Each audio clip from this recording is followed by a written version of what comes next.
اشنو بان لك بونيف؟ هذاك اللي ها المرأة المغربية هذيك اللي ما يوصلش المغربية حتى في ظفر من ظفر الصغير. بزاف على كابوني في توصل المرأة المغربية في أي حاجة.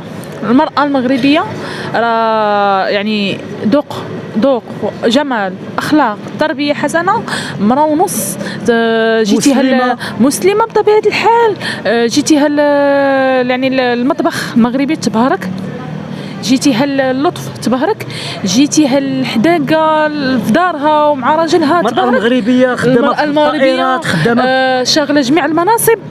المرأة المغربية تنافس الرجل داخل المغرب وخارج المغرب تنافس بقوة. وحنا المغاربة ما نهينوش المرأة الجزائرية. احنا المرأة الجزائرية على راسنا وعينينا. احنا ما كنهينوش. احنا ماشي من الشيم ديالنا الا هو من الشيم ديالو من تربيته انه يهين المرأة. فاحنا ماشي من الشيم ديالنا. احنا كنحترموا خوتنا الجزائريين رجالا ونساء. احنا كتبقى المسائل السياسية ديك بيناتهم بين السياسيين ولكن احنا كشعب مع بعضياتنا نحترموهم ويحترمونا. انا كنشوف عندي اصدقاء من الجزائر عندي صديقات من الجزائر والله العظيم لا كيكبروا بينا وديما كيهضروا مزيان. يعني هذوك القله القليله اللي كتكرهنا فهم عندهم هاد بونيف هاد بونيف هذا واحد البشر اللي هو اش غادي نقول لك فتان. هذاك بونيف انسان حقود مسموم.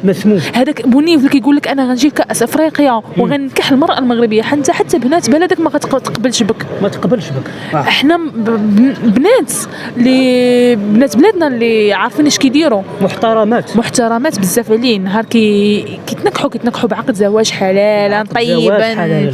وحنا عندنا جزائريات هنا في المغرب.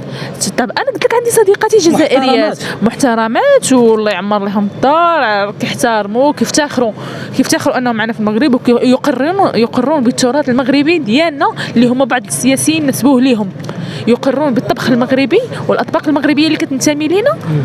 يقرون انها مغربيه 100% يقرون باحترام وبالسخاء والكرم ديال المغاربه. فجيت تهين المغربيات بشكل عام والمغرب مغاربيات فوق. كيقول لك مغربيه تاج فوق راس كل البلدان العربيه. فما تجيش انت وتقول لي انا غنكح ما نجي. انا خاف عليك تجي للمغرب وما ترجعش لبلادك لان من غتجي المغرب فاكيد غتلقى شحال من شكوى كتسنى فيك. لان اكيد لان عندنا رجال كيدافعوا على المرأة المغربية. رجال غيورون على المرأة المغربية. وتحية الرجال المغاربة وتحية للأمن الله يخليه لينا فوق راسنا اللي حامي بلادنا. شعارنا الله الوطن الملك. الله يحمي بلادنا يا ربي. عاش سيدي محمد السادس الله يخليه لينا فوق راسنا ويعطيه الصحة والسلامة والعافية يا ربي.